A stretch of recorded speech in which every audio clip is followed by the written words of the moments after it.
Welcome to the Ballet Help Desk podcast. My name is Jenny, and I am joined by my co-founder, Brett.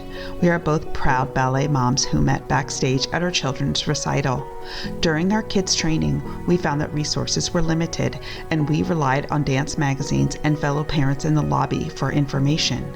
Now that our children are embarking on their professional careers, we are excited to share our combined 20 years of experience as ballet moms with all of you. We will be bringing in experts to help make sense of this complex world of ballet training.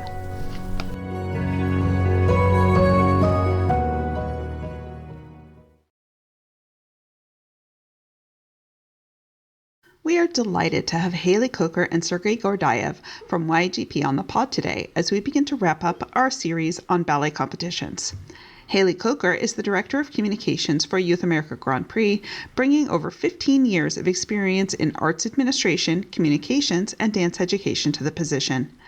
A former dancer, Ms. Kolker completed her training at the Academy of Ballet International and Russian Ballet Academy of Indiana before joining the Indiana Ballet Company, where she performed for 4 years. Having discovered a true passion and gift for teaching at the age of 16, Ms. Kolker served in the dual role of head of preparatory division and administrative director at the Indiana Ballet Conservatory for nearly a decade, where she honed her skills not only as a dance educator, but also in multiple facets of nonprofit leadership. An avid writer from a young age, she holds a Bachelor of Arts in English from Indiana University, Purdue University, Indianapolis. Sergey Gordeev is an Emmy Award-winning New York-based TV journalist and show host. He has worked as a cultural correspondent for National Geographic and the Fox Sports Channel, a news anchor, and an interview host for various international TV networks.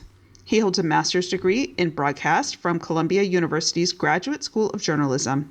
He has performed as a pianist in New York City, a storyteller at Carnegie Hall, an actor on Sex and the City, and a company member of the New York City-based literary theater Dialogue. He has appeared as an MC and a show host at Lincoln Center, New York City Center, and other preeminent venues around the world. Sergey serves as YAGP Founding Director of External Affairs and Institutional Partnership since its inception in 1999. Sergey has hosted the YAGP Awards for 25 years. Today, he continues to serve as a YAGP spokesman, member of its board of trustees, and an ambassador of YAGP's mission to ensure the future of dance by supporting the next generation of talented young dance artists. Thank you so much for joining us today. Please enjoy this conversation. Hello, and welcome back to the Ballet Help Desk podcast. I'm Brett Gardner, and I'm here with my co-founder, Jenny Wong. And we are so lucky today to be joined by Hailey Kolker, who is the Director of Communications for the Youth America Grand Prix, and also Sergey Gordeev, who is the Founding Director of External Affairs for the Youth America Grand Prix. So thank you to both of you for joining us. Thank you. Thanks. Happy to be here. So I want to jump right in. We are talking all things competition today. Let's get right to it. So what is something special or different about YAGP that you really want dancers and their parents to know? I can speak to that because I was there when it was just the beginning in 1999. And the one thing that was super special and unusual really at that point, because back then the only reference for competition was the jazz competitions, right? And so there was no ballet competition for youth, for young dancers, for pre-professional dancers at that point. There were two. There was USA International Ballet Competition in Jackson that happened every 4 years, and the New York International Ballet Competition that happened every 3 years for already professional dancers. There was nothing for students. And so the idea that was really kind of revolutionary for that at that point in time was that, first of all, that there would be a competition for dancers who are not yet, ready to be seen by the world. Because back then, before the internet, and the social media sort of era in which we live now, ballet competitions were the primary place where the ballet world would find its next star, right? The people to be discovered. And so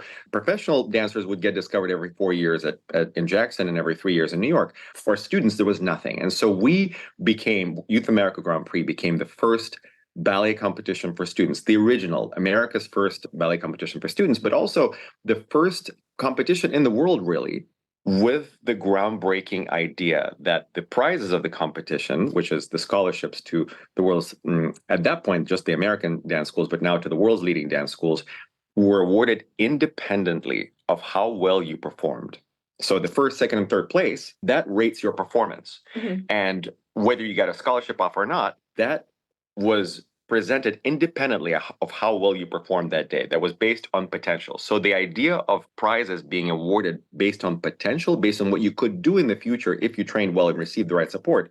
So prizes given based on the estimation of your potential in the future, that was new and exciting. And it took a lot of, explaining to the world of this very brand new idea. Now there are lots of competitions inspired by the Youth America Grand Prix model and offering the same type of experience. Not really the same, offering a similar experience, but we're the original competition. We're the first competition that pioneered this concept. You don't have to be a winner to receive the prizes, the scholarships. That is a really interesting point to make to parents who are listening, is that how you perform on stage doesn't necessarily dictate the success that you're going to have long-term in ballet. And Jenny and I, as we've been interviewing all of these folks, we found that really interesting, because you always think, we're Americans, so we think competition is like, how many runs do you score? Or, what's the rubric? And with ballet, it's so subjective that there's not necessarily a rubric. It's just based on whether or not they have the potential to eventually have a career. And we thought that was super interesting. Absolutely. So, okay, competition season is upon us, right? Like the kids are back at school, which means it's time to start thinking about whether or not you're going to do a ballet competition. A lot of kids who are doing this year may have never done it before. Do you have any guiding principles that you would tell parents and kids to follow as they're just starting down the first time they've ever competed? We do think it's important to recognize just that, what we were talking about, and that ultimate goal here is not necessarily to win first place or to make the top 12. If they do, it's great recognition, of course, it's icing on the cake, but really, I think understanding that the prize is in the process and the months that they will spend training with their coaches and their teachers, getting up on stage, performing, this is above all a performance opportunity, and dancers benefit from getting on stage as often as possible. The more they get out there, they learn to overcome their nerves and deal with the lights and deal with the pressure, whatever might be happening in their own world. It is a chance for them to learn through that process, to get on stage, to do their best, to be, to get feedback from the jury panel and the judges, and to recognize that what they're really doing here is getting an opportunity to be seen and to show their art and do what they love. And any awards on top of that are just that. They are just, they're awards. They're not indicative of that dancer's future success necessarily. It's what is happening in that moment on that very day among that particular group of dancers in the category. P.S. Hailey, speaking as a former YAGP participant and somebody who actually brought students from the studio where she was working before she joined YAGP. So she really, it's a very authoritative opinion. Look, just have fun. That is the number one piece of advice that I think I or anyone can really give them. In Russian, there is a saying that translates, what's grown has grown. It's there. You are where you are, right? Like, have fun, be inspired, be transformed, be you on stage. Because when you're worried about what the judges are thinking, well, then you're missing the whole point of it. You're missing the reason to be there, to be inspired by fellow dancers, to be, to get feedback from these amazing professionals who are watching you dance and who are also tuning in via live stream, because now the whole world can see you dance when you're at any semifinal at Youth America Grand Prix. So you're being seen by the entire world. What an amazing opportunity, right? Don't let it stress you out. Enjoy it. Right. Love it. Why are you dancing to begin with? Remember that. That's the advice. That's actually really good advice. So our next question is actually from a listener. Can you talk about how dancers make it through to finals? We know it's a score of 96, but some have told us that you can get to finals without a 96. Can you talk a little bit about how all of that works? Dancers who qualify for the finals automatically are those with a score of 96 or higher on their classical variation. In the pre-competitive age division, it is either classical or contemporary or both, and qualify with either. If we're talking junior and senior, the judges are looking at that classical score. But then again, as Sergey said, the jury panel most of all is looking at potential of all the participants, and they are welcome to extend a recommendation to have a dancer go to the finals that did not get a score of 96. That is based on them seeing the potential that dancer has, knowing the scholarship presenters that are at the finals. And, if they feel that this dancer really should be there, they are someone who could potentially get an offer to further their training at one of the many YHB partner schools around the world, then they are welcome to extend an invitation. This is basically at the recommendation of the jury that a dancer could also be invited to the finals. I'm going to add something. Yeah. This is because, a quick illustration of that. In 2003, Paris Opera Ballet School was, joining Youth America Grand Prix for the first time. And it was such a big deal. All the super, well-trained dancers thought, gosh, it's really for us. It's our audition for this, one of the greatest schools on earth. This Brazilian boy, Paulo, showed up. He didn't have the funds to really choreographer to do a contemporary dance for him. And so he just kind of rolled around on stage, ran around a little bit. And then the judges are like, well, we can't even see you dance. Can you do something else? Do you have another number, another piece? And he said no. And so he borrowed a cassette tape. Remember cassette tapes? He borrowed a cassette tape in the hallway from one of the dancers and just basically improvised and fell off every pirouette and just really danced, quote unquote, terribly. If you think about he wasn't even in the top 12 or anything. At that point, the representative of Paris Opera Ballet School offered the scholarship to him because she looked at him and she's like, you know what? We can do something with this dancer. He has something that's indescribable. He has this artistic quality. He has this inspiration that catches, that you catch from him. And so based on that, he wasn't on any top anything. His scores were terrible, but he got the scholarship that everybody wanted. Why? Because he had that potential. The judges saw something in him, right? Why some people get invited because in the judges' estimation, they think that maybe there's something there for other scholarship presenters to work with. Well, so is it the judges that make that decision, or is it in collaboration with the person who is running the competition from administration side? It's never the administration side that decides anything, right? It's all the decisions that are made. This is probably, we'll get to some of the myths about Youth America Grand Prix. This is one of them, that administration decides anything. And all the decisions and all the invitations and all the placement that's done at Youth America Grand Prix is done by the artistic staff, which are the foremost dance professionals who are invited to serve on the jury panel at any regional or at the finals, right? So together, they decide whom they would like to recommend to proceed to the finals, even if they didn't get the qualifying score. It doesn't happen often, but it does happen. I see. So every year you get so many first-time competitors. And what are some mistakes that you see a lot of first-time competitors make? And what is maybe some advice you can give for them to avoid some of the pitfalls? Going into it with a mindset of having fun, and the reason they are there is to perform and do their best and learn from the experience. I think a mistake can be when, a dancer and or their parent or teacher might go into it with already an expectation of a certain outcome, as in usually an award tied to it, right? And of course, if that doesn't happen, the child can be disappointed when in fact, what they might have experienced is just an amazing opportunity to get on stage, to learn, to be inspired by their peers. So I think what I would say some of the pitfalls to avoid are just simply a matter of, I think it's important for people to recognize that going into this, their attitude should be one of to not get tied necessarily to an idea of what they would like the end result to be, and to just keep an open mind about what it is that they are there to do, which is to perform and do their best and show all their work that they've been in the studio for months and months and months preparing for.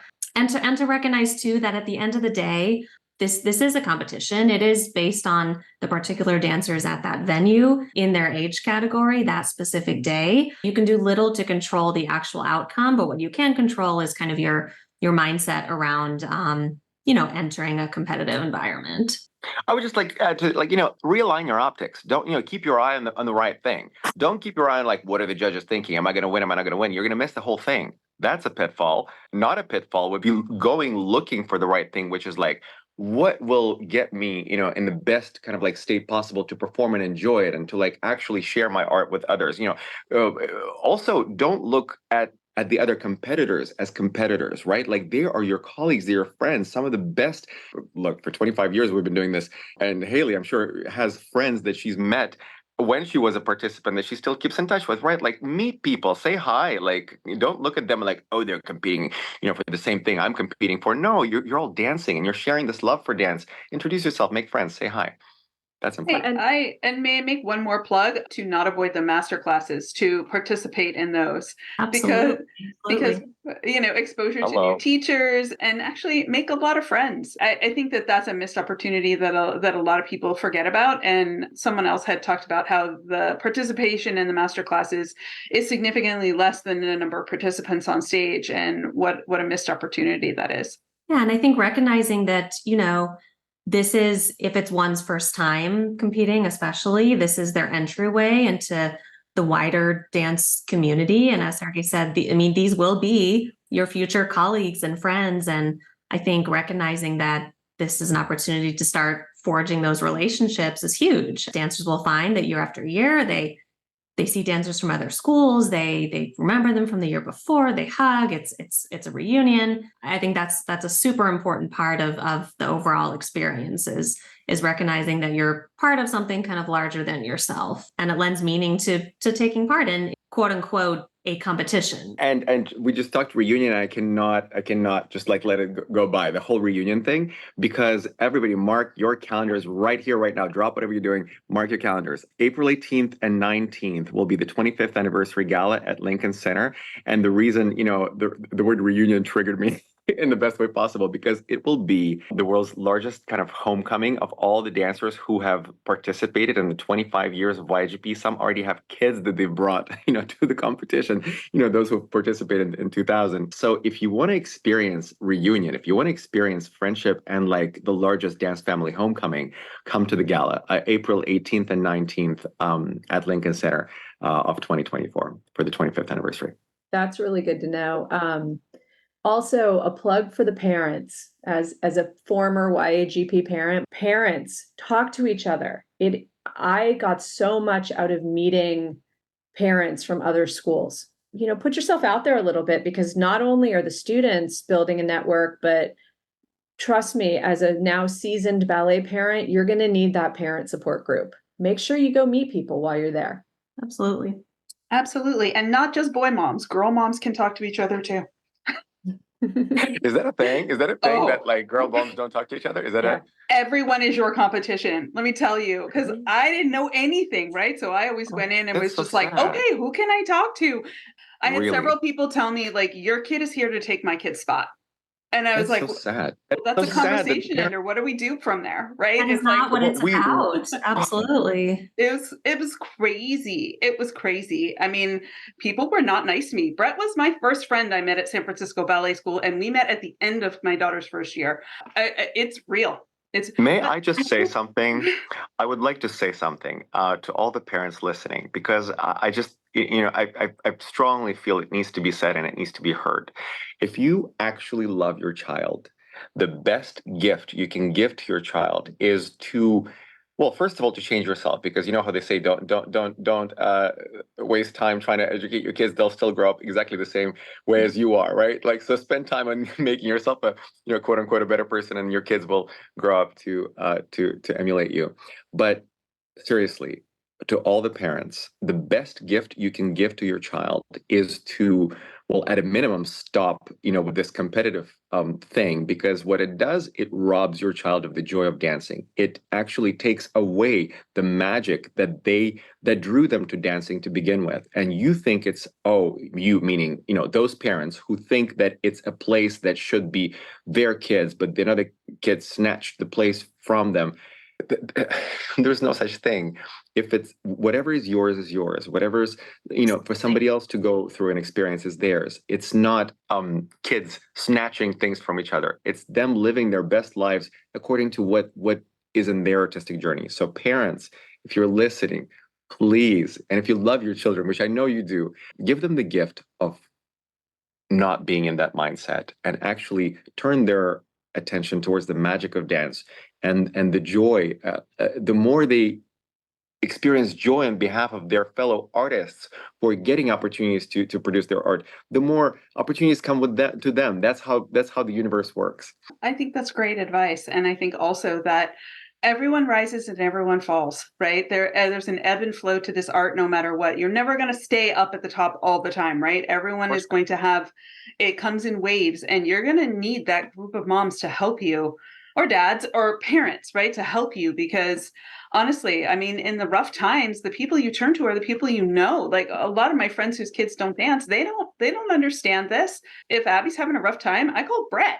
Right? I call that group. And if you deny yourself that, if it's all competitive, then it doesn't serve you in the end, because you are going to need a village, and your kid needs a village. Absolutely. Well, and everyone, every dancer's journey is so uniquely different. And I think one of the biggest mistakes that can be made is honestly just comparing your journey to someone else's and thinking by this point, you need to be at this marker because your friend was. And by this age, you should be off at an institutional school, or by this age, you should be on point, or by this age, you should be getting a certain role in your own school. Like whatever the case may be, I think it's super important for dancers and their parents to recognize that every single person's journey is different. There is no right or one right way to go about a successful career in dance. I mean, you can talk to 50 different dancers and they will all have different stories of how they got to where they are today. So I think one of the things is recognizing that this is your journey with your unique skills and talents, and it's going to look different from someone else's, period.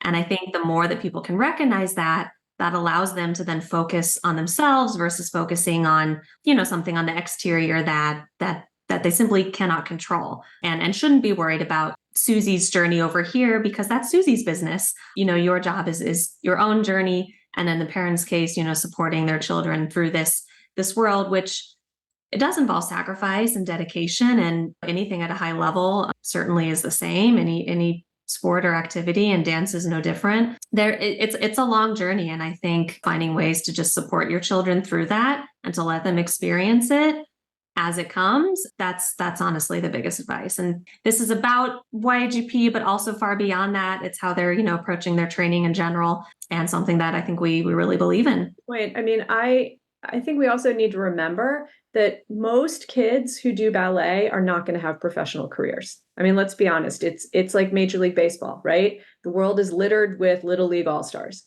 who didn't end up in the major leagues. I think it's really important for parents and also for kids along the way to enjoy it, because if your whole goal is to win and to ultimately have a professional career, that's a tough road to hoe if that's all you're focused on and you're not enjoying it along the way. You're missing out if that's what you do, because it's not about, the fact that some people actually make it a profession. It almost kind of like it becomes really hard, because this is not an easy profession. So the gift of dance is to have the joy of artistic expression, to have a joy of connecting to other humans through that. So don't rob your kids of that joy by getting super competitive with other dance moms. Totally. So can I ask you kind of a question adjacent to like community building? Is that why you guys started the Nevi Festival? Is that what that's called? Or is that Nervy Festival the program? Nervy Festival? Is that why you guys founded that? Or is that like a totally separate thing? Was it to kind of build community and let kids get together and train? Or what was kind of the impetus of that? Or is that completely separate?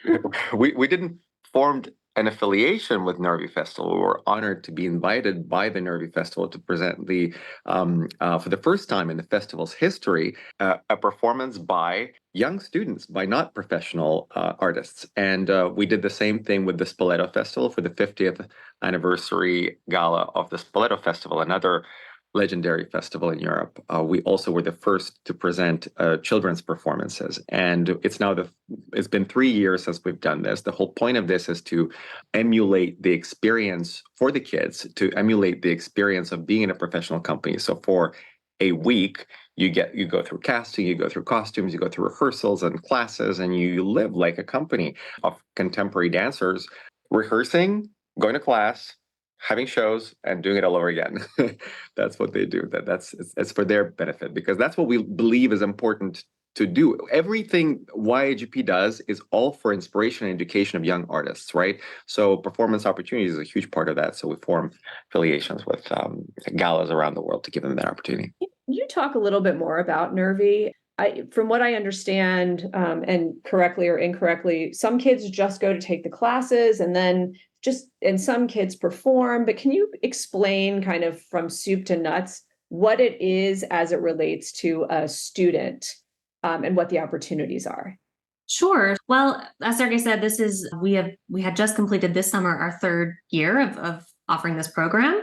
First year was in 2021. So as you can imagine, the world has continued to get back on its feet since then. So it has grown in terms of the number of dancers participating. It is now a 1-week program, essentially a workshop where dancers take daily ballet technique. They have repertoire class. They are being cast in different pieces for the closing galas, which are at the end of the week. Every dancer who receives an invitation, which happens via a YHP event, they all perform at the end of the week. We're working towards 2 gala performances. The first one is really to highlight the future of dance, our young participants who are kind of on the cusp of their professional careers.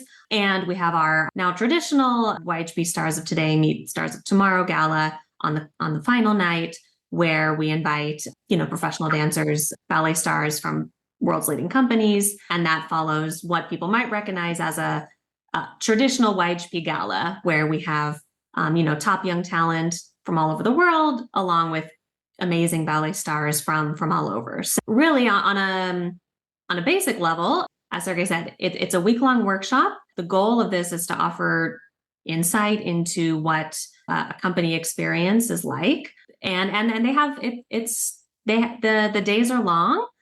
This is really a week-long intensive international gala at the end in front of a public who is with high expectations, but the reception has been so positive, and very grateful that the program has continued to grow and attract, young dancers from, I think this year we had from 35 plus countries there.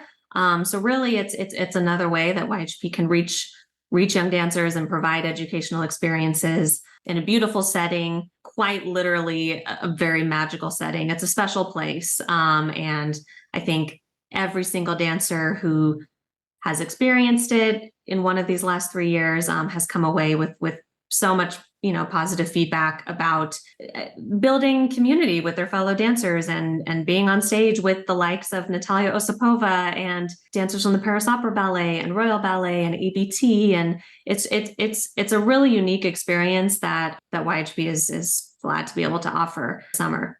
And to add to that is that they get to actually work with ballet masters who set on them works by Goya Montero, Ohad Naharin. So these legends of choreographic genius have given us permission and have selected their ballet masters to work with these kids who would otherwise just really, most professionals don't get to learn these works, but these kids can, in this educational setting. And in general, my advice to all dancers and teachers and parents out there, get your kids out there, because words don't teach, experience does.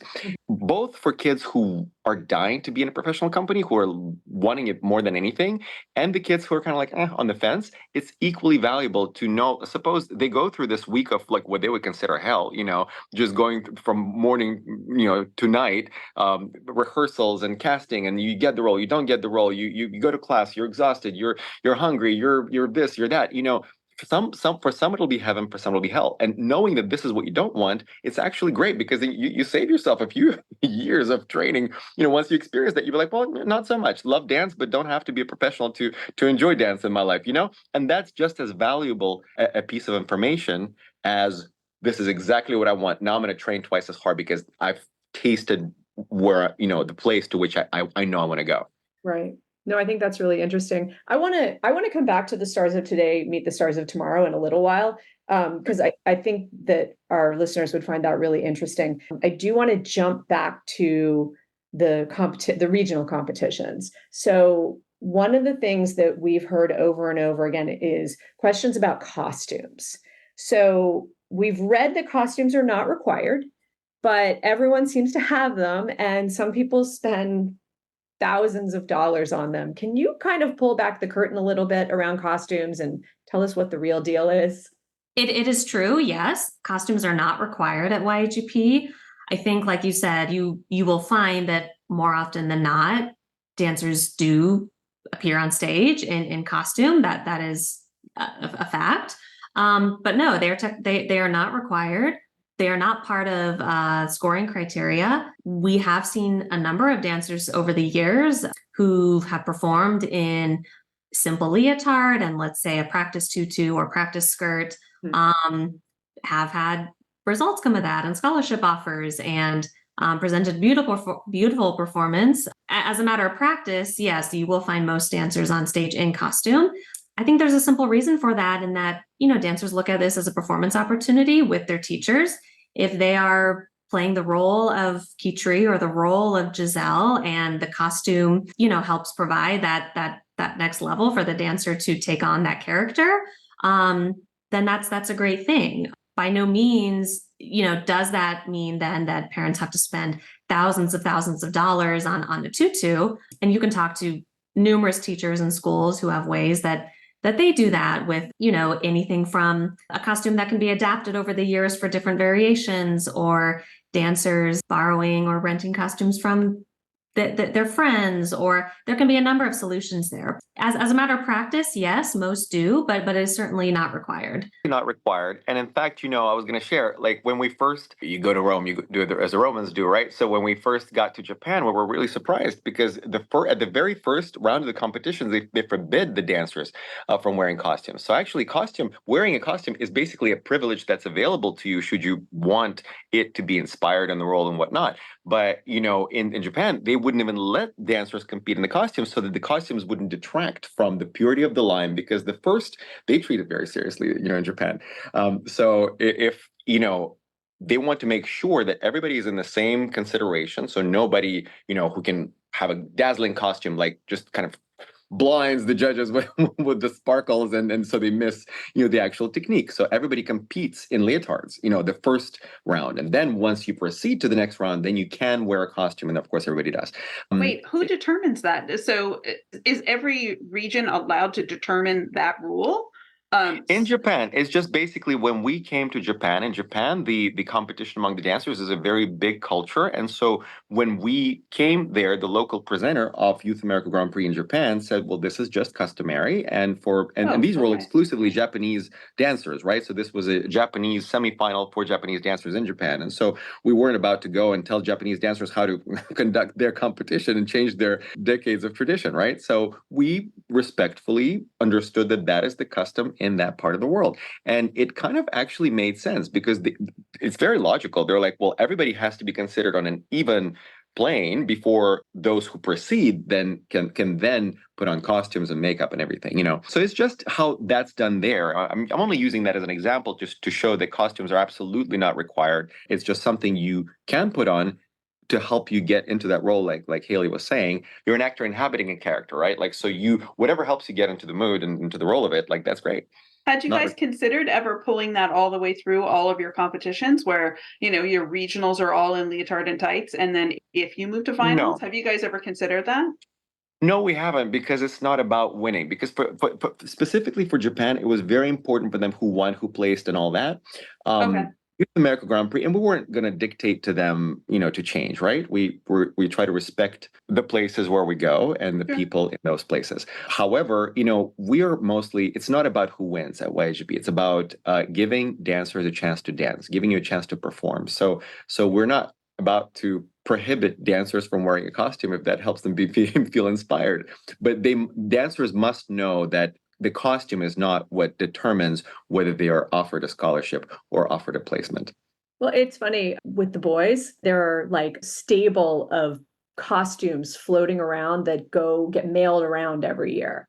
So I think my son's costume from YAGP when he was 11, I think has been worn by like 4 or 5 other kids since then. So excellent.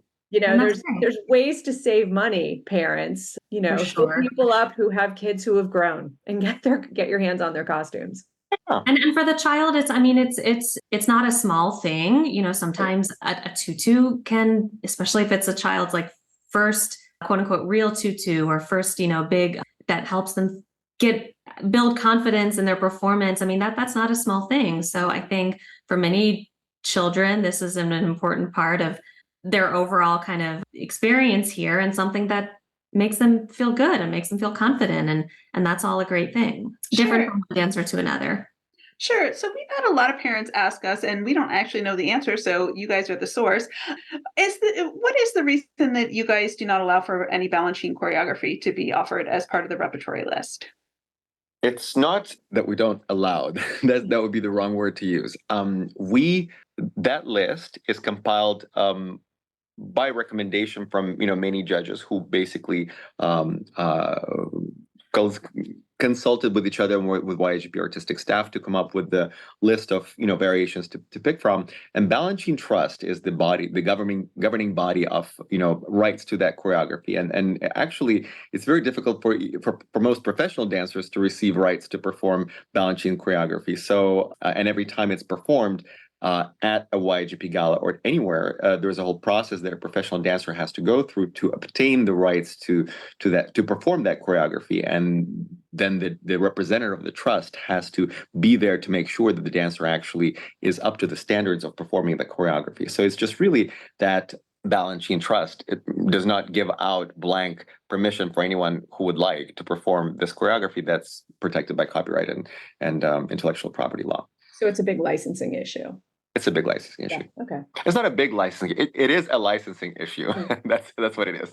Right. Yeah, no, it's great, and I'm so glad you cleared that up, because there is we're myth busting here, so we're Let's bust away. So can you talk about the types of offers that are made to competitors, and do any of these offers happen at regionals? Yes and yes. Traditionally in years past, the majority of offers have been made at the time of the finals. This includes anything from full merit scholarship plus housing, to a short-term scholarship, to a summer program acceptance. Any type of offer that the scholarship presenting school wants to extend, from short-term to a full year, those are the types of offers that are offered. And those are based purely on what the scholarship presenters are able to present in any given year. The dancers that they see at the events, of course, dictate the type of offer they would like to make to that particular child. Now, over the years, and especially in the past few years, YAGP has been able to, via our live streaming, which happens at every single event, via easy access to video material now, more and more offers are being made before the finals at the regional semifinal level. So really, there will be offers extended at every single YAGP event. So that means in turn that more dancers can receive scholarships and short-term offers and acceptances to programs simply by being on stage, performing at a YAGP regional, and having that video material available to our whole worldwide network of partner institutions. So there are, literally now hundreds of offers being offered before we even get to the finals, which is great because math-wise, percentage-wise, not everyone, of course, will proceed to the finals, although that's the end of the season. And not everybody wants to. Not everybody wants to. Because here's, an easy way to think about this is the following. It's kind of like a matchmaking situation, right? So the school is, the school director or representative is trying to make a match between the school culture, the culture of the company with which the school is affiliated. Many are, and so they're trying to kind of like see if that person will be a good match for the long-term situation there, right? And that may mean several years at that school before progressing to the company with which that school is affiliated. And so most of the things that are, most of the offers that are extended at YAGP are short-term or summer course offers for the simple reason is that directors want to first of all, give the dancer a chance to test the school kind of before deciding to go for a longer term, and also to see if that dancer is truly a match to the school's standards and culture, right? So it's a way for both to kind of try each other on, before making a longer commitment. So, and because, like Hailey was saying, any YAGP event is live streamed globally. Anybody from any part of the world can see you. And if you don't have to go to the season finals to know that your local companies is offering you a place, and that works with your circumstances and your schedule and your life goals, then that's great. Lots of these are now offered at regional level. I'll almost say almost as much at regional as at the finals. That's so interesting because so you publish what's offered at finals. Do you have plans to publish those statistics at the regional level going forward? I mean, I would say that a lot of these, so they're offers, right? At the end of the day, the dancer might have several offers that they are ultimately deciding from, which is a wonderful place to be in, or they might be going through their own auditions. It's in January and February, right? And weighing that amongst offers they receive at YAGP. You're right. We do publish at the end of the year a comprehensive list of offers made at the finals. As of now, there's not a public list of offers made at the regional level, simply because there are, again, too many of them. So many that are going around. And plus, some are taken, some are not. It's just Right. it's a going and flowing thing, right? Like, so you have multiple offers, multiple takers, and we have 30 cities in the United States where we do this, in 15 countries. We couldn't possibly keep track of every single thing that was offered to every single dancer, and we, when we start publishing it, then like, how do we publish some and not others? So the finals is an controlled enough environment where we can do that, but it also is taking place all the time, continuously at the regional level. The real takeaway for the dancers here is to basically be aware of the options that are available to them. You don't have to go to the finals in order to receive a scholarship offer. That's the main idea here. Right. And it is an ongoing process. The start of the conversation is the offer, and from there it can take a number of different avenues. Mm-hmm. So. Exactly. Sure. So can I ask you, maybe a little more broad, where do you see ballet competitions like YAGP fitting into the ballet ecosphere of the overall importance of ballet training? Yeah, be happy to take that, because it's something that to take on that question, because the reason Youth America Grand Prix came into existence to begin with, right, is that there was a concern that the audiences are aging out, because in 20th century, from which I come, cultural news were headline news. Now, I don't know, some scary statistics, like something like less than 1% of people even just are aware of dance as a thing, to be aware of. Youth America Grand Prix, like we, all of us who work at Youth America Grand Prix, we believe that dance actually makes the world a better place. In the place, in the situation where artificial intelligence is taking over, technology is so ubiquitous now. Most things that humans can do, machines can do better, except for one thing, which is to be human. Well, what does it mean to be human? Well, among other things, it means to be creative, to engage in artistic conversations, right? To affect each other through the magic of the arts and dance specifically, right? So we think that the best way to ensure the future of dance, to make sure that dance actually survives, is by supporting young artists, like we do by providing a platform where they can be seen by the schools that can further their talent and develop them into the artists. But not just that, because if we have all these artists and no one to see them, no one to fill the seats in the audience, then that not have much of a future, right? So we're also concerning ourselves with raising not just the next generation of dance artists, but also dance audiences, right? We're training audiences with each gala performance. We're educating people about the magic of dance and the beauty of it and the healing that takes place when you come to the live performances. So you're asking, where does YAGP or other competitions, how do they fit into the ecosystem of ballet? I say they play a key role in the surviving of the ecosystem. And that's why we do what we do, because we think it's worth making sure that the art form of dance survives, and we're doing everything to make sure that it does. Yeah, so it seems like you guys are really focusing much more on scholarships and partnering people a lot more than Yeah. necessarily the competition. So is that kind of your long-term plan to be more focused on that? I mean, competition, obviously you are a competition because you're dabbling in a bunch of different things, right? You've got job fair now, a lot of the scholarship the festivals that you May I guys are starting to reframe? go to. Sure, absolutely. May Please I reframe. reframe? Reframe Because all you want because well, no, this is good stuff. I'm so glad you're saying this because if it appears to anyone out there like dabbling, well, they should stand corrected in the following way. We're not dabbling. What we're doing is we're serving our mission, which is to ensure the future of dance. And it has, like a river, it has many tributaries, right? Like that flow into that river. One of the major tributaries to this river of our effort to ensure the future of dance is by matching talented young dancers with schools that can help further their talent and help them become the artists they're meant to be. That's one way. That's a major way, right? Like we're the number one source of dance talent for the world's dance schools and companies. We're like a river of talent that everyone comes to drink from, right? That's huge. In addition to that, we produce films. We've there was a 12th. I'm sorry, 12th. Why did I say 12th? 2012. That's why I said it, because in 2012 we released First Position, which showed the journey. It's a documentary, award-winning documentary about the dancers' lives, really how as their journey towards the finals, but really their journey in dance.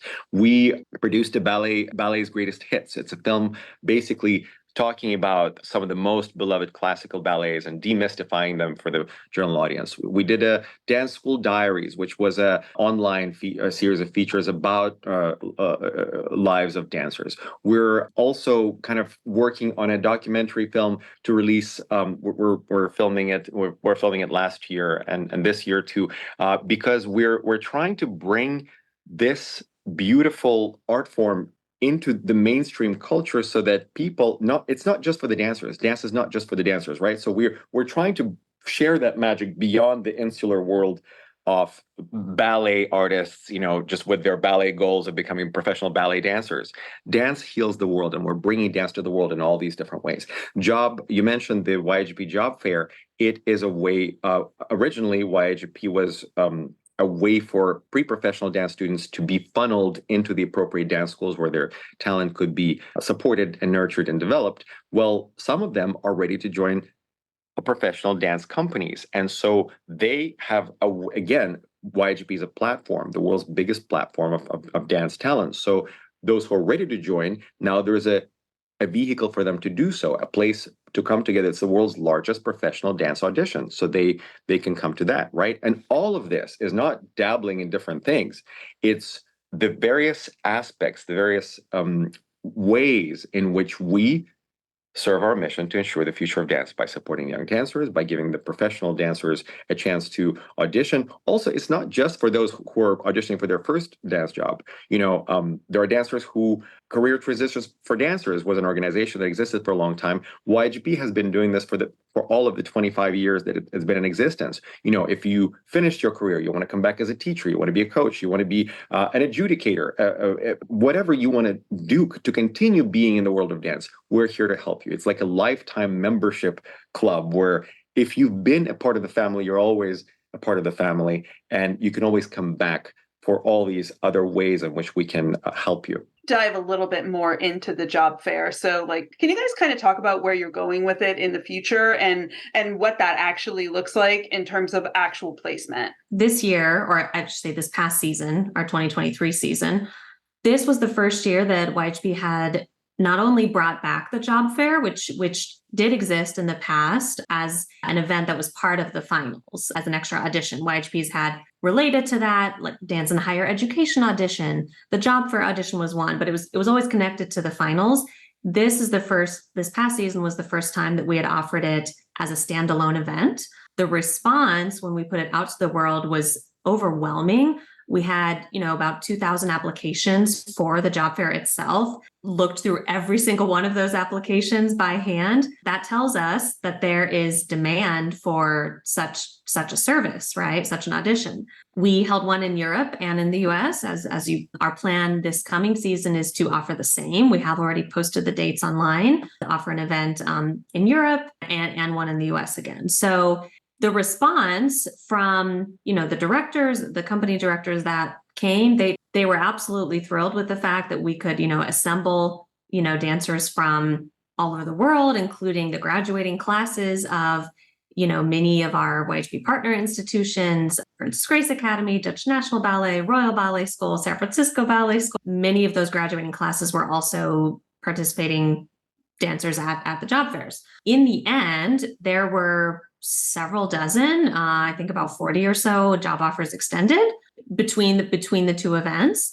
And of course, depending on the dancer's age and each individual company's situation, it might be that they were offered an apprentice contract or a second company. There are core contracts that had been offered, but it truly is dependent on what each company director is able to provide based on their own makeup of their company, their season, their budget, what they're looking for at that time, if they had dancers retiring and therefore spots open up.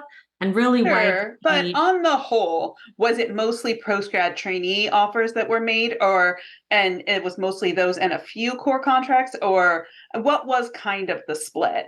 I would say it was a variety. The job fair age range this past year was like 17 to 24. It did veer primarily on the younger side. That's not to say there weren't exceptions in there. And because we're talking about 17, 18-year-old, 19-year-old dancers, this is a generalization, but many of those companies in general, even without the YHP job fair in the mix, are hiring that age of dancers for, let's say, apprentice or second company or something like that. So there is that as a reality within the makeup of these companies.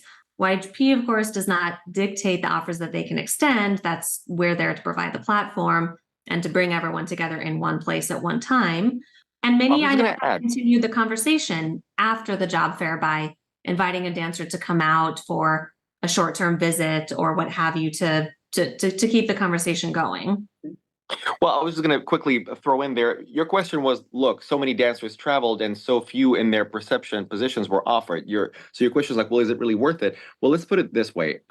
Companies will look for what they look for. If a company is, has a tall girl, and they just need one dancer to partner that tall girl, no matter how talented the short boys are, they're looking for a tall boy to partner that tall girl in their specific company, this specific season, right? And that's the one position they're offering.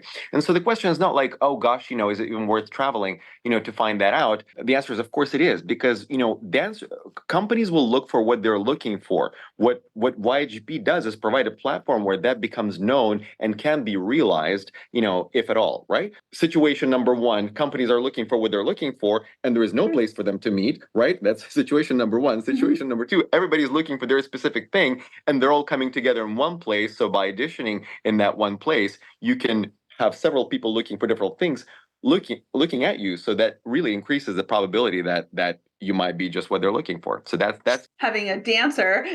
I would love it if companies would actually publish what they want rather than like. Sometimes they don't know what themselves. Sometimes true. they themselves don't know what they want. They come looking for a tall boy, but then they see another girl that they fall in love with that they weren't planning to hire, but because they saw her there, they're like, oh my God, we need that, right? I understand that as a parent or a teacher, you'd be like, well, let us know what you're looking for, because if we're not that, we're not even going to travel. Wouldn't it be lovely if things were just as clear as that? But they're not.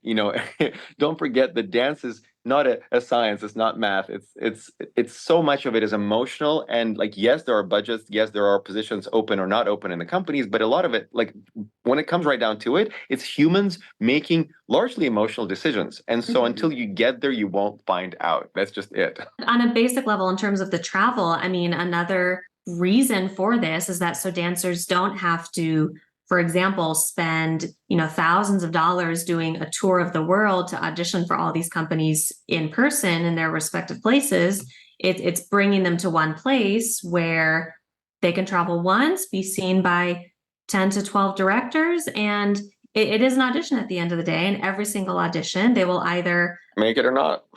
Right. Oh no, I think the job fair is a great idea. I'm playing devil's advocate here, and we're not here just for softballs.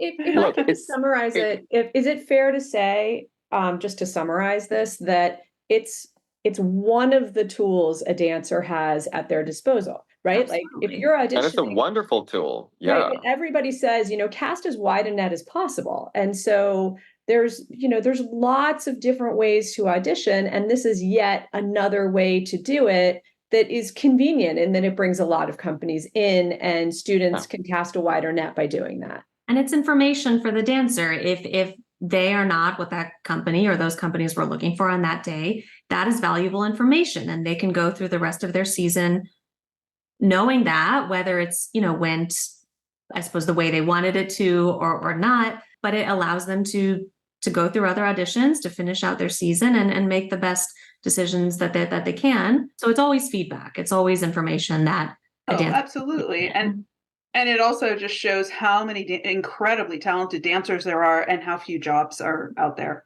which is really hard. What's your plan for going forward with the job fair? I mean, you said I think you said several thousand applicants. Are you thinking about expanding beyond the one location in Europe and the one in Nashville? It was Nashville last year, right? I think. Yes. Yeah. Do you have plans to kind of expand that going forward? Look, we have plans to take over the world, but there's only so many of us and so many days in the we're planning to do an intergalactic competition, next year. No, I'm kidding. Dance on the moon. Of course, we would love to. Kidding. You listen. I mean, we have dancers from all continents. I guess Antarctica is the only continent from which we don't have a participant. Of course, we would love to grow, but it's also, we're doing the best the most that is possible within, given our team and given our schedule and given all the other things that we're trying to do. Where of course we would love to expand it further. Okay. So I want to turn to social media because, we're parents and our kids have been active in social media, I feel like, since birth. There is a lot of talk about Insta famous kids and these kids who are 13 years old and have brand ambassadorships and 150,000 followers on Instagram. Can you talk about the perception that, and again, this is a question from a listener, the perception that Insta famous kids do better at YAGP and ballet competitions overall versus kids who do not have as large a social media presence? I would say, just to start, it is just that. It's a perception. It is not the truth. We live in a world where now social media is like a very big part of our day-to-day life. When I was dancing, it was not the case. I put myself in those shoes, and I can't imagine what it feels to be a young dancer and have to basically have your whole world, if you choose to, published online. I mean, it is a different world now. That was not the case when I was training myself. So it is a matter of fact part of the world right now, even beyond dance.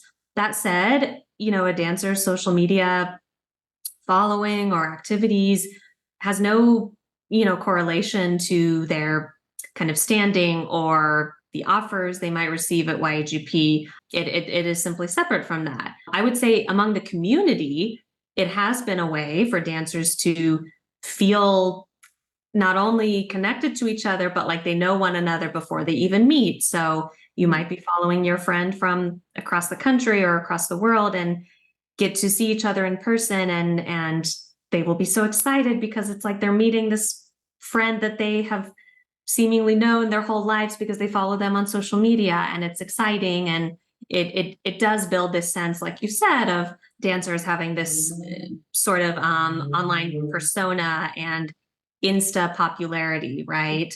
But that is just that. It's the world of social media. It's not affecting their opportunities or the outcome of their opportunities available at YAGP.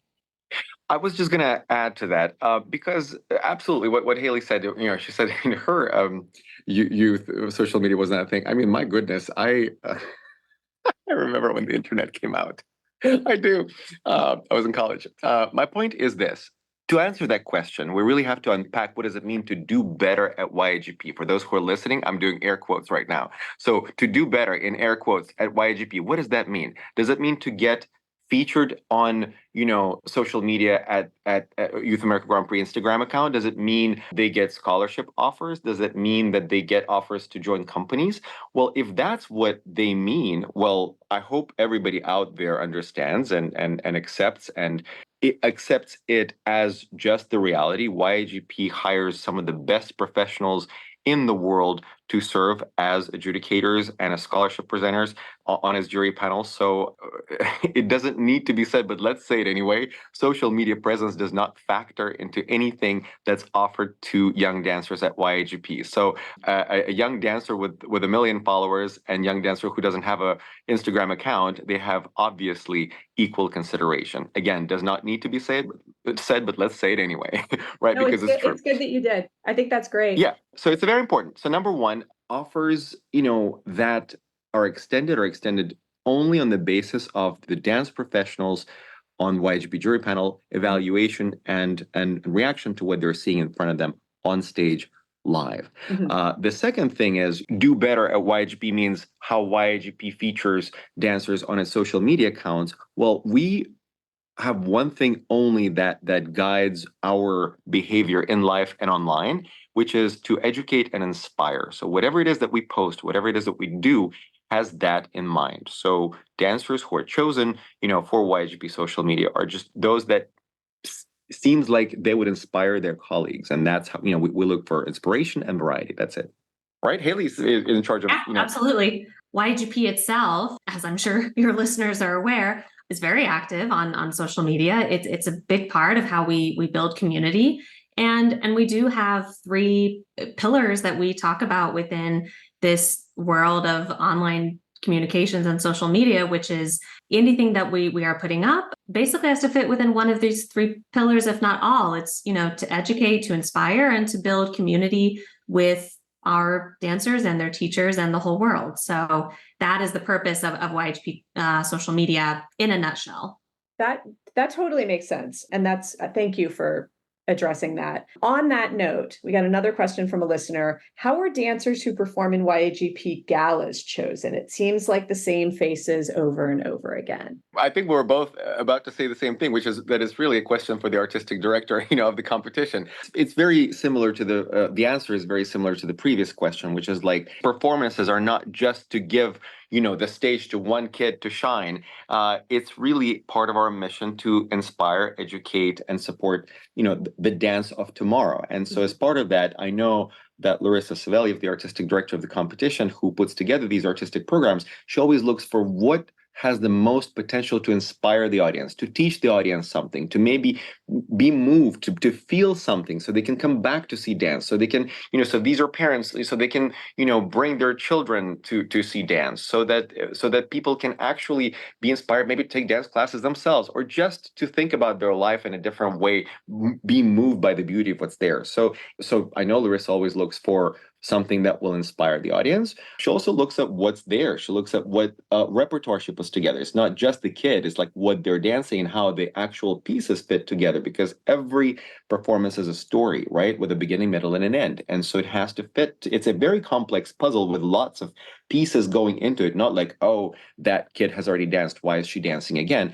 It's not about that. It's about like, what story are we telling with this performance, and how can it fit with an overall mission to educate not just the dancers but the audiences as well. So is it the artistic staff, they put together the whole, like the pieces that are going to be performed? That's sort of where you start. And forgive me, I've never put together a ballet performance. Is that how it works? Is Larissa will say, okay, these are going to be the pieces that get performed, and then let's figure out how we're going to slot in the appropriate dancers? There's more to it. Like, right, for example, we have a board of directors who bring their recommendations, right? We have directors of companies who with whom Larissa has this hotline, and they go like, wow, we have this amazing dancer. The world simply must see this up and coming young jewel that is simply bursting out, with talent, right? So it's anywhere from new piece of choreography, a new talent that needs to be discovered or presented to the world, rather. It may be just given these other pieces that are available. Well, we need something now, like that's short and firecracker. We need something lyrical. It's a beautiful bouquet that gets assembled each and every time with lots and lots of considerations. So can you talk a little bit more about the Stars of Today Meet the Stars of Tomorrow? Because I know that's kind of the show that closes finals every year. How are those dancers chosen because I believe if I remember correctly, it's kids that have competed at that year's finals, but then there's always other dancers sprinkled in who have been involved in YAGP and didn't necessarily compete, but then they show up and they dance in that particular show. Same as with all our other galas, it's a production. Every single gala is a show with a allotment of time, with a number of, let's say, professional guest artists that we have invited to be with us in the gala. That then dictates the amount of time that there is for student performances. In terms of the pieces that are selected, as Sergey mentioned, in general, YHP looks for variety and inspiration from these pieces. So there may be a fantastic, let's say, ensemble, right, that we see early in the week. I'm a hypothetical scenario, but it does happen where we see an amazing piece early in the week. This is well before the winners are selected. This is well before scholarship offers are extended, but we know this is a fantastic piece. It, for many reasons, can do very wonderfully in the gala and inspire the audience. And that is why that piece would be selected to be in the gala. Now, of course, typically there's, let's say, if there's a Grand Prix winner or several top awards, then those dancers might be asked to be in the gala as well, and sometimes not.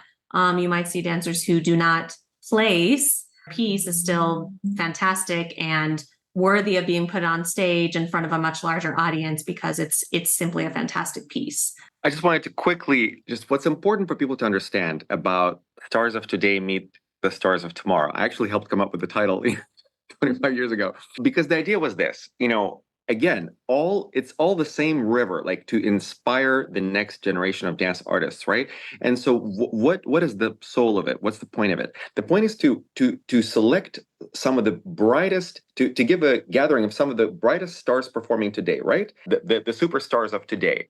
And then get on the same stage. By the way, we were the first to pioneer the concept, Stars of Today Meet the Stars of Tomorrow. So the stars who the world admires today, show the best of what's there today, and show the quote unquote best or the most promising of the future. These young kids who have not yet been discovered, who are not yet the stars, who have more learning to do and more growing to do, more developing as an artist to do. But the future of dance, these young ones, and the present of dance meet together on one stage in one evening. So the audience gets to see the world of dance today and the future of dance in one day, in one performance. The future and the present meet on the same stage. That's the soul and the spirit of it, and that's the reason for that gala to exist to begin with. So I know we have been speaking for quite a while, and we appreciate you guys giving us so much of your time. If you wouldn't mind, maybe 2 more questions, and I think we'll just kind of do a big one. Are there some myths around ballet competitions that you would just like to dispel? Like anything out there that you guys have been hearing over and over, and you're like, oh, why do people keep talking about this? Anything out there that you would just like to say, concretely, we would like to get rid of this? That the results are predetermined, that they're, that is a myth. That is simply untrue. The results are based on the scoring at any particular event as it happens live at that moment. That, that things are political, again, same response. They are based on, YHP has a very extensive jury panel comprised of, the top professionals from all over. They are the ones who are lending their expertise and knowledge to adjudicate each event, and the results are simply based on that, period.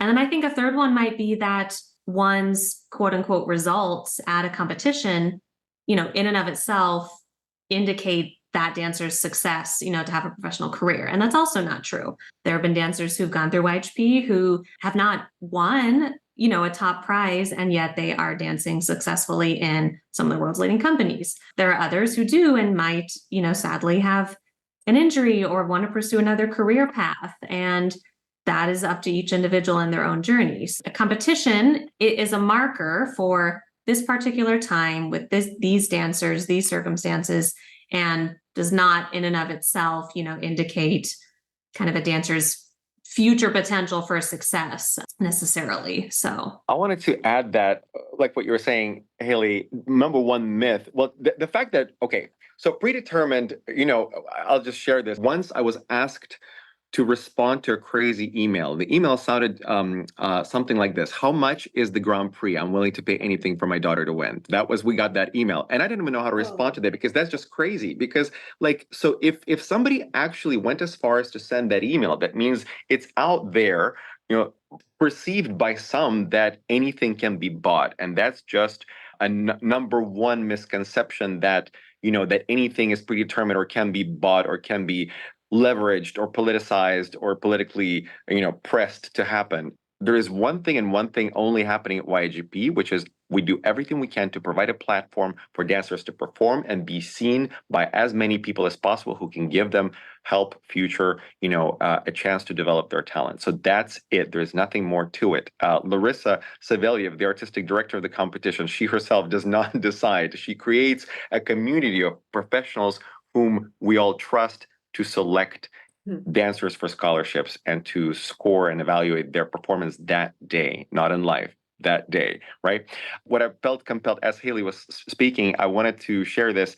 Over the weekend, I went to see Ruby's at New York City Ballet, Emma von Enck, whom I love, who performed in she was on stage, and we were hanging out afterwards, and she was sharing how, participating in YAGP, she said, "I didn't even make it to the finals. I didn't even place anything, but it did one thing for her, which resulted in her being the star on stage that I saw when I went to Lincoln Center just, what was it, yesterday or the day before yesterday? Anyway, and she was sparkling like the most beautiful, brilliant gem out there. And she said that the value of YAGP was that she saw how serious dancers were and how inspired they were. And that's what gave her the impetus to continue studying and to actually start her journey towards a professional career in dance.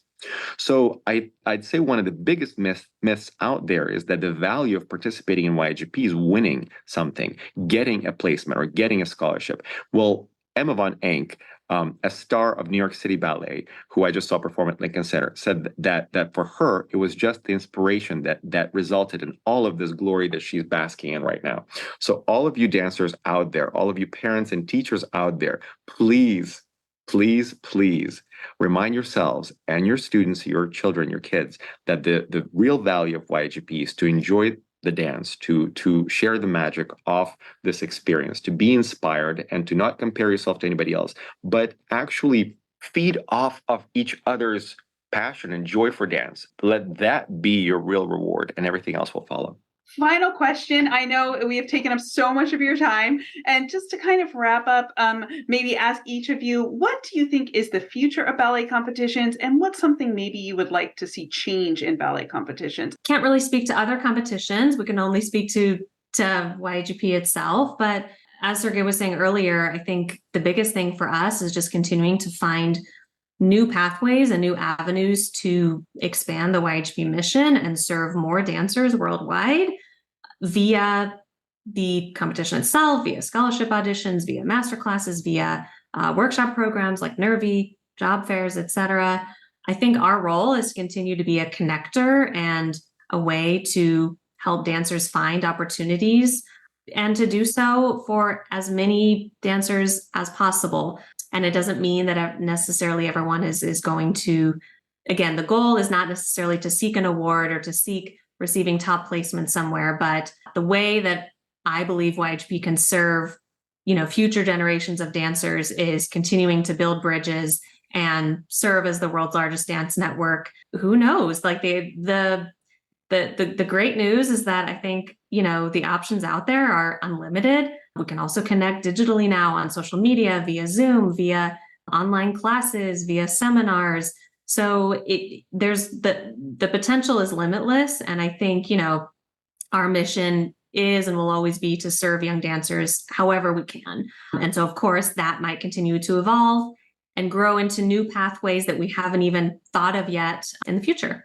My biggest hope for dancers and competitions and the world of dance in general is that we realize that we're all in this for one reason only, which is to help humans stay human. And that's the main dish here. That's the main event. What would I like to see change in competitions? For dancers at competitions and in competitions themselves, I'd like to see change this idea that it is a competition, because it's not. It's not a competition of dancers against each other. And even among competitions, there are multiple competitions. Youth America Grand Prix is the first and the original youth ballet scholarship competition in the United States. There are several competitions now who are inspired by the YAGP model, producing a very similar experience. And so both for dancers at competitions and for the competitions themselves, let's not look at this as a competition. Let's look at this as a festival of dance, as a chance for us to continue to provide a platform for humans to remain humans using this magic means of communication that dance is. I think that's a beautiful place to end. Thank you so much for giving us so much of your time. We really, really appreciate it. And I think that our listeners are going to find this conversation to be exceptionally valuable. We hope so. We hope so too. Thank you. Thank you. If you liked what you heard on this episode, please take a moment and help us spread the word. Follow us and leave us a review on your preferred podcast platform. Tell a friend and share on your social media.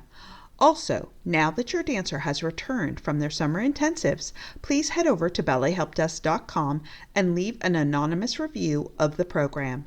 Help your fellow dance parents by letting them learn all about the good, the bad, and everything in between.